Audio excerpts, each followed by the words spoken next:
front page of The Sun, and I'm really, really outspoken on this, not because I want to, because it burns inside me. Front page of The Sun, King and Queen to quit Buckingham Palace. Charles reveals his tax bill. It is this beautiful symbol. It's, you know, you haven't been to London unless you've witnessed it outside of, you know, whether you're on a bus or whether you're in a taxi, you see that beautiful building and everything just makes sense. But I go... Buckingham Palace, one of the most iconic buildings on Earth. And right now, it's sitting empty. King Charles has made a decision that's shaking up royal tradition. He's not moving in. Instead, the newly renovated palace, a stunning £369 million project, will be open to the public. And honestly, £69 million refurb complete on Buckingham Palace, Kins. They are saying they will continue to live just down the road in Clarence House, where the old man worked for years, and Buckingham Palace will be open to the public. That might be the smartest move the monarchy has made in years. But that's not even the biggest story right now. Because across the Atlantic, a very different drama is unfolding. Harry and Meghan are back in the headlines, and not for the reasons you might expect. Stay with me, because this story has money, betrayal, Netflix cameras, and a royal family that is done playing nice. Let's start with the palace. The headline this week, King Charles and Queen Camilla will not be moving into Buckingham Palace.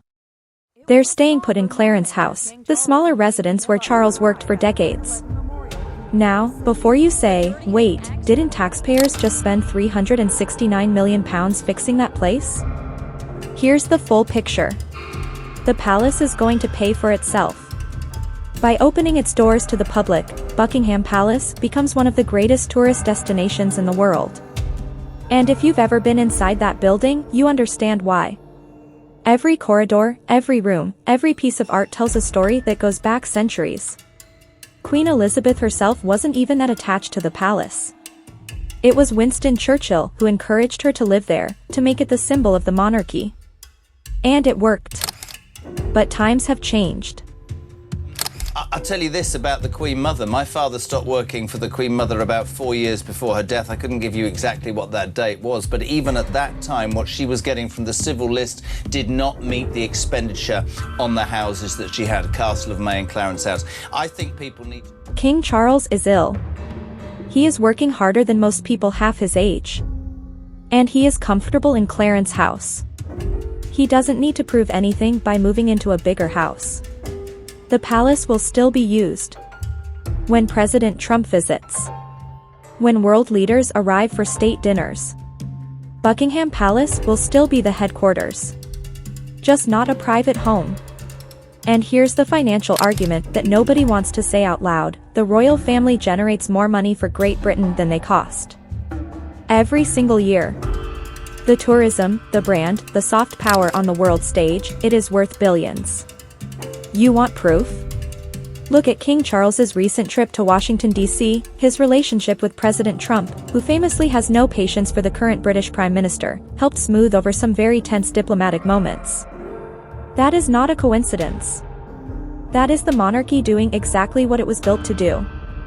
So the civil list, the public funding that's expected to reach around $100 million by 2028, needs to be seen in context.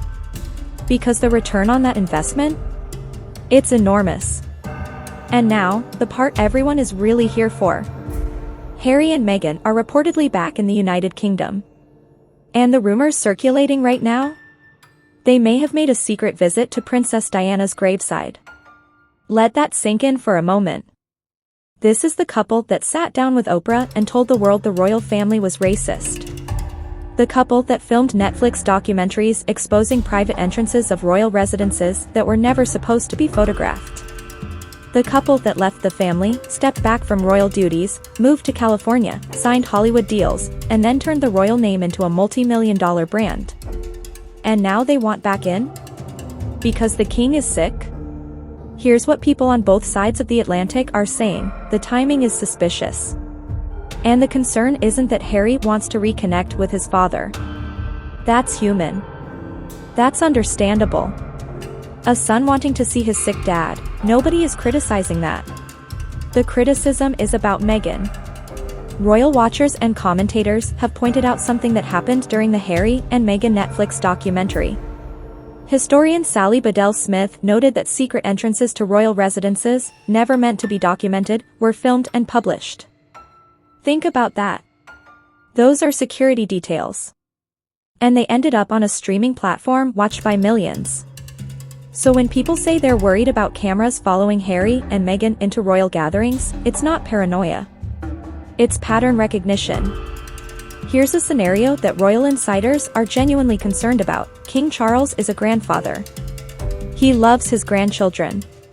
When Archie and Lilibet come to visit, which is a beautiful, normal, human thing, what stops Harry and Meghan from pulling out their phones and capturing those moments for content?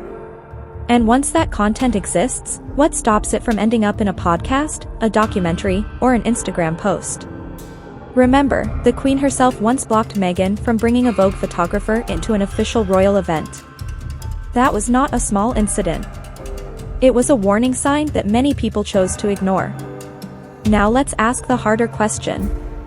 Does Meghan understand how she is perceived? In Britain, and increasingly here in the United States, the public opinion is not in her favor. Some commentators have gone as far as saying she appears detached from reality when it comes to her own public image. And there's a report, and yes, this is as strange as it sounds, that she has been working with an astrologer who told her that her bad luck is over, and that this is going to be her year. An astrologer. For someone trying to rebuild their image on the world stage. Meanwhile, Prince William, second in line to the throne, future king, reportedly wants nothing to do with his brother right now. That is an extraordinary statement. These are two brothers who grew up together, who walked behind their mother's coffin together, who stood side by side for decades. And they are, by all accounts, estranged. The public has largely sided with William. Because the receipts, as they say, are public. The Oprah interview. The Netflix series. The memoir. Each one came with a headline. Each one was timed perfectly for maximum media impact. And people remember that. So where does this go from here? Here's what we know. King Charles is fighting serious illness. He is continuing to work. He is maintaining his schedule, his engagements, his public duties. And somewhere in all of that, there is a father who misses his son. And Harry, to his credit, appears to genuinely want to repair that relationship. But a reconciliation between Harry and the royal family is almost impossible as long as Meghan is shaping the narrative. Because every time there's a moment of healing, a quiet visit, a private dinner, a phone call, there is always the question, will this end up in a documentary? The royal family has learned, the hard way, that trust once broken is very difficult to rebuild. And when the breaking of that trust was filmed, edited, scored with music, and sold to Netflix, it becomes something else entirely. The people of Britain are watching. Americans who are fascinated by the monarchy are watching. And the world is paying attention to whether the most famous royal family on earth can hold itself together.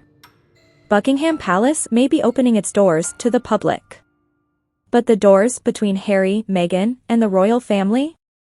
Right now, they look very firmly shut. What do you think? Can Harry and his father reconcile? And is there any path back for Meghan?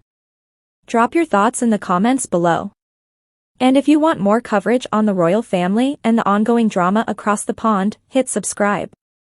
We're watching this story very closely. This has been your update on the British royal family.